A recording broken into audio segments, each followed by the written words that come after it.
4/7/24 আজকে পড়ালাম basic life support BLS CPR. Basic life support কি করে? Basic life support provide oxygen to kidney, heart, brain, liver and other vital organ until health medical support arrive.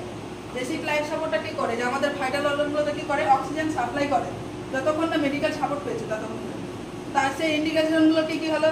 Loss of consciousness বা cardiac arrest পেশেন্টের ক্ষেত্রে বা পালসলেসনেস patient, এই পেশেন্টের ক্ষেত্রে কি হচ্ছে যে আমরা বেসিক লাইফ সাপোর্টটা দিই। ফার্স্ট হচ্ছে যে কি আমাদের স্টেপ, ফার্স্ট হচ্ছে অ্যাসেসমেন্ট করা, চেক পেশেন্ট রেসপন্স। কী করবো? ফার্স্ট হচ্ছে পেশেন্টের লেভেল অফ কনসিয়াসনেসটা চেক করবো, এটা ডিসিএস স্কেলের মতো চেক করেছে। এবং হচ্ছে অ্যাডাল্টের ক্ষেত্রে কি হচ্ছে, সেকেন্ড শাউট হচ্ছে আর ইউ অল রাইট। পেশেন্টকে জিজ্ঞাসা করতে হবে তুমি ঠিক আছো। যদি রেসপন্স করে তাহলে সিপিআর এর প্রয়োজন নেই, আর যদি রেসপন্স না করে তাহলে আদার্স স্টেপে আমরা যাবো।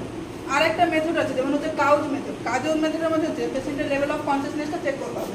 ফার্স্ট যেটা হচ্ছে যে ক্যান ইউ হিয়ার মি, ফার্স্টকে জিজ্ঞাসা করতে হবে তুমি কি আমাকে শুনতে পাচ্ছ। রেসপন্স দিয়ে তাহলে ভালো কথা, না হলে সিপিআর এর পরের স্টেপগুলো যাবো। হচ্ছে ওপেন ইউর আই, তোমার চোখটা খোলো। যদি খুলতে পারে তাহলে দেখতে হবে পাচ্ছে কি পাচ্ছে না patient. What is your name, নাম জিজ্ঞাসা করবে, তাহলে ভার্বাল রেসপন্সটা জানতে পেরে যাবে। স্পিড মাই হ্যান্ড, তাহলে আমার হাতটা ধরো, তাহলে মোটর রেসপন্সটা জানতে পেরে যাবে।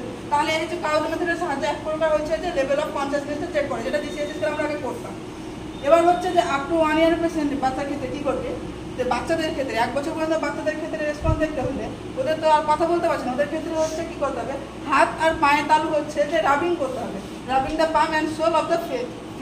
কী করতে হবে? পায়ের তালু আর হচ্ছে হাতের তালু দিতে রাব করতে হবে। পেশেন্ট যদি রেসপন্স করে তাহলে হচ্ছে ভালো কথা, কোনো সিপিআর লাগবে না। আনরেসপন্সিভ হয় তাহলে কী করতে হবে? ওর পালস চেক করতে হবে। পালস চেক করতে হবে। কোন পালস চেক করবে বাচ্চাদের ক্ষেত্রে? ফার্স্ট হচ্ছে ব্রাকিয়াল চেক করবে। ব্রাকিয়াল যদি না হয় তাহলে তারপরে হচ্ছে ফিমোরাল পালস চেক করবে।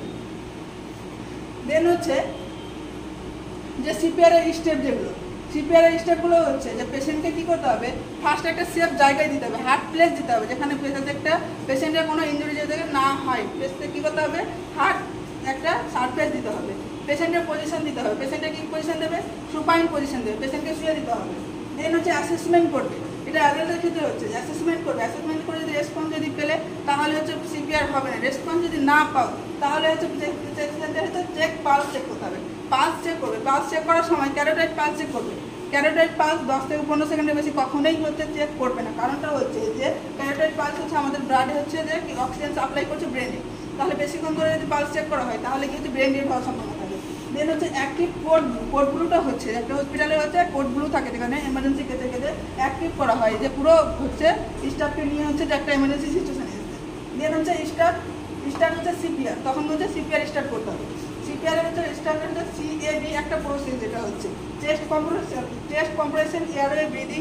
এর মাধ্যমে হচ্ছে যে আমরা কী করবো, একটা সিপিআর প্রসেস স্টার্ট করবো। ক্লিয়ার এটুকুনি সবার? আর হচ্ছে এমার্জেন্সি কোডগুলো বাকিগুলো লিখে দিয়েছি। যে কোড হচ্ছে যে ব্লু হচ্ছে কার্ডিয়াক অ্যারেস্টের ক্ষেত্রে অ্যাক্টিভ হয়, কোড হচ্ছে রেড হচ্ছে ফায়ারের ক্ষেত্রে, ব্ল্যাক হচ্ছে বোম ক্ষেত্রে, হোয়াইট হচ্ছে ভাইলেন্স সিচুয়েশনের ক্ষেত্রে হচ্ছে ইউজ করা হয়।